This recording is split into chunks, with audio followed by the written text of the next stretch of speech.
Gudaf Tsegay takes the 5,000 meter title. Chebet takes the silver.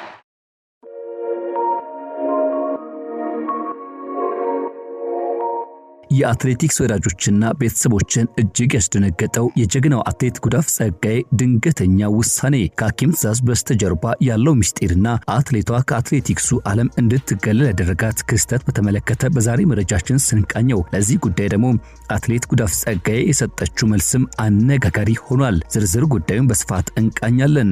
ሰላም በያላችሁበት ይሁን ውድ ቤተሰቦቻችን፣ ይህ ኢትዮ ግሎባል 360 ኒውስ ነው። ለቻናላችን አዲስ ከሆናችሁ ሰብስክራይብ፣ ቪዲዮን ከወደዳችሁት ደግሞ ላይክ ሼር በማድረግ ሌሎች እንድታካፍሉ እንድታጋሩ በአክብሮት የጋበዝን ወደ ዝርዝሩ ገብተናል። Chebet the cross country specialist, but Gudaf Tsegay takes the 5,000 meter title. In a year where we saw the first woman under 350.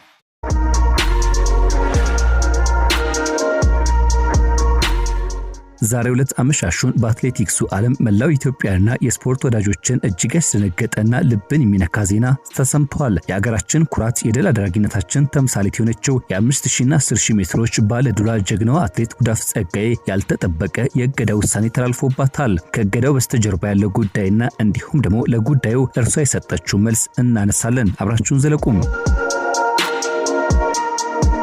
የዓለም አትሌቲክስ ኢንቴግሪቲ ዩኒቲ ወይም AIU ባሰለፈው ውሳኔ መሰረት በጀግናው አትሌታችን ጉዳፍ ጸጋይ ላይ እገዳ ተጥሏል። ለዚህ ውሳኔ መነሻ የሆነው ደግሞ ባለፈው ታህሳስ ወር በተደረገላት ድንገተኛ የደም ምርመራ ሊትሮዞል እየተባለ የሚጠራው ንጥረ ነገር በደሟ ውስጥ መገኘቱ እንደሆነ ተገልጿል። ያም ሆኖ ግን ነገሩን ብዙዎቻችን እንደምናስበው ሆን ተብሎ የተደረገ አይደለም ይላሉ። ጉዳፍ ጸጋይ በወቅቱ በገጠማት የጤና እክል ምክንያት ወደ ሕክምና ቦታ ሄዳ ነበር። መድኃኒት የወሰደችው በሐኪም ትዕዛዝ ወይም ደግሞ በፕሪስክሪፕሽን እንደሆነ አስረድታለች።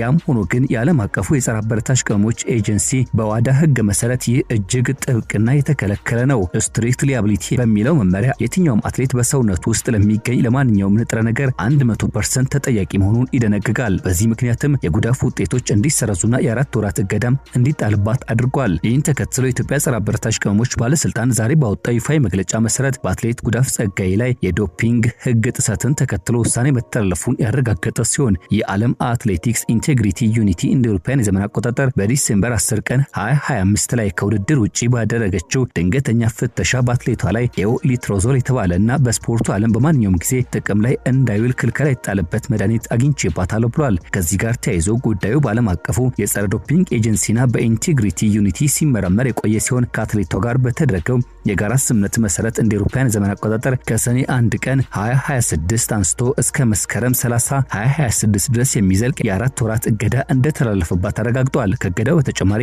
አትሌት ጉዳፍ ጸጋይ እንደ አውሮፓውያን አቆጣጠር ከዲሴምበር 5 ቀን 2025 ጀምሮ በየትኛውም መድረክ ያስመዘገበቻቸው የውድድር ውጤቶች ሙሉ በሙሉ እንዲሰረዙ የተወሰነ ሲሆን ያገኘቻቸው ሜዳሊያዎችና የገንዘብ የቁሳቁስ ሽልማቶችም ሙሉ በሙሉ ተመላሽ እንዲሆኑ ታዟል። ይህ የህግ ጥሰት ሊከሰት የቻለው ከአትሌቷ ጤንነት ጋር በተያያዘ በተሰጠ የሕክምና ፈቃድ አገልግሎት ምክንያት መሆኑ በመግለጫው ላይ የተመለከተ ሲሆን አሁንም የተሰጠው ውሳኔዎች ይግባኝ የማይቀርብበትና የመጨረሻ ውሳኔ መሆኑ ታውቋል። ታዲያ ለዚህ ጉዳይ መልስ የሰጠችው አትሌት ጉዳፍ ጸጋይ ከጉዳዩ ጋር በተገናኘ ማብራሪያም አክላለች። ከስፖርታዊ እንቅስቃሴ ለጊዜው እንድትርቅ ያደረጋት ምክንያትና አሁን ያለችበትን አስደሳች ሁኔታ የሚገልጽ መረጃ ነው ያጋራቸው። በማህበራዊ ሚዲያ ገጿ ባሰራጨችው በዚህ መግለጫ ላይ በቅርቡ ስለሷ ሲወሩ ለነበሩ ወሬዎች ማብራሪያ ሰጠች ሲሆን ጉዳዩ ከእርግዝናና ከጤና ሁኔታዋ ጋር የተያዘ መሆኑን ገልጻለች።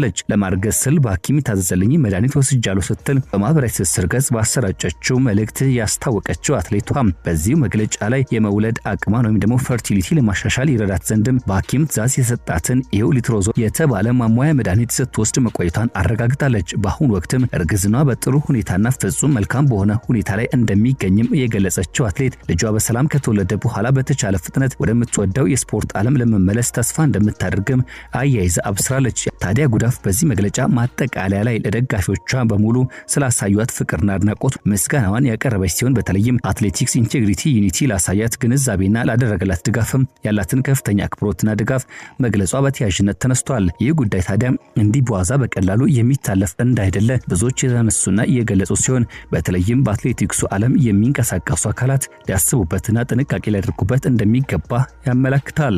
ይህ ሊትሮዞል የተባለው መድኃኒት በስፖርቱ ዓለም በፍጹም የተከለከለ ነው። ምክንያቱ ደግሞ የቴስቶስተሮን ሆርሞን በማንቀሳቀስ አትሌቶች ተጨማሪ ጉልበት እንዲያገኙ ሊረዳ የሚችል ንጥረ ነገር በውስጡ ይዟል።